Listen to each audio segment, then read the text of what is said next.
കവളങ്ങാട് ഗ്രാമപഞ്ചായത്തിന്റെ ഉടമസ്ഥതയിലുള്ള ഊന്നുകൽ മിനി സ്റ്റേഡിയത്തിന് പുതുജീവൻ നൽകാനുള്ള ശ്രമവുമായി പഞ്ചായത്ത് അധികൃതർ.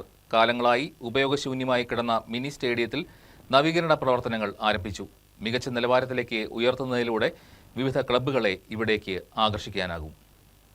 യുവാക്കൾ മൊബൈൽ ഫോണിന് അടിമകളായി എന്ന കുറ്റം പറയുന്നവർ ഒന്ന് ചിന്തിക്കുക. നിങ്ങളുടെ കാലത്തുണ്ടായിരുന്നതുപോലെ കളിസ്ഥലങ്ങൾ ഇന്ന് ഉണ്ടോ എന്നത്. കളിസ്ഥലങ്ങൾ ഇല്ലെന്ന് മാത്രമല്ല, അവയിൽ പലതും കാടുപിടിച്ചും ഉപയോഗശൂന്യമായും നശിച്ചുകൊണ്ടിരിക്കുകയാണ്. ഈ സാഹചര്യത്തിലാണ് കവളങ്ങാട് പഞ്ചായത്ത് അധികൃതർ തങ്ങളുടെ സ്വന്തം ഉടമസ്ഥതയിലുള്ള സ്റ്റേഡിയത്തിന് പുതുജീവൻ നൽകിയിരിക്കുന്നത്. കാലങ്ങളായി ഉപയോഗശൂന്യമായി കിടന്ന പഞ്ചായത്ത് സ്റ്റേഡിയം പുതുതായി നിലവിൽ വന്ന ഭരണസമിതിയുടെ നേതൃത്വത്തിൽ നവീകരിക്കുകയാണ്. ഏറെക്കാലമായി പുല്ലുമൂടിക്കിടന്ന സ്റ്റേഡിയത്തിൽ ഒരു കാലത്ത് ക്ലബ്ബുകളുടെയും മറ്റും ഫുട്ബോൾ മത്സരങ്ങളും നടത്തപ്പെടുന്നത് പതിവായിരുന്നു. എന്നാൽ പിന്നീട് സ്റ്റേഡിയത്തിൽ ആരും വരാതായി. യുവാക്കളുടെ സായാഹ്നങ്ങൾ മൊബൈൽ ഫോണുകളിൽ ഒതുങ്ങി. എന്നാൽ ഇതിനെല്ലാം പരിഹാരമെന്നോണം സ്റ്റേഡിയത്തിന്റെ നവീകരണം ആരംഭിച്ചിരിക്കുകയാണ്. ഇതേക്കുറിച്ച് കവളങ്ങാട് പഞ്ചായത്ത് അധികൃതർ ഇങ്ങനെ വ്യക്തമാക്കുന്നു.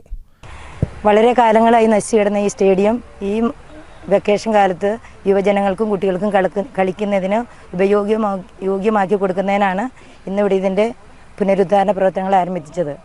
ഈ വർഷം 2026-27 വാർഷിക പദ്ധതിയിൽ ഈ സ്റ്റേഡിയത്തിൻ്റെ പുനരുദ്ധാരണത്തിന് തുക വകയിരുത്തിയിട്ടുണ്ട്.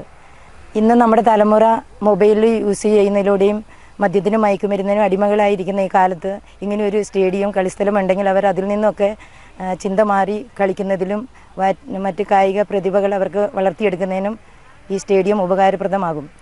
ഉപയോഗയോഗ്യമാക്കിയാൽ സ്റ്റേഡിയത്തിന് ആവശ്യക്കാരെത്തും. വിവിധ പൊതുപരിപാടികൾക്കും മത്സരങ്ങൾക്കും സ്റ്റേഡിയം വിനിയോഗിക്കപ്പെടും. Panchayat president Bindu George, sub inspector Biju MV, vice president Joby Jacob, വികസനകാര്യ standing committee chairperson Suni Ayyappan, ward മെമ്പർമാരായ ബിജി സോജി, ബൈജു മത്തായി, നൂർജി ഷംസുദ്ദീൻ, ജോഷി കുര്യാക്കോസ്, ഷിഞ്ചു ബെന്നി, കായിക പ്രേമികൾ, വിവിധ ക്ലബ്ബ് ഭാരവാഹികൾ തുടങ്ങിയവർ സന്നിഹിതരായിരുന്നു.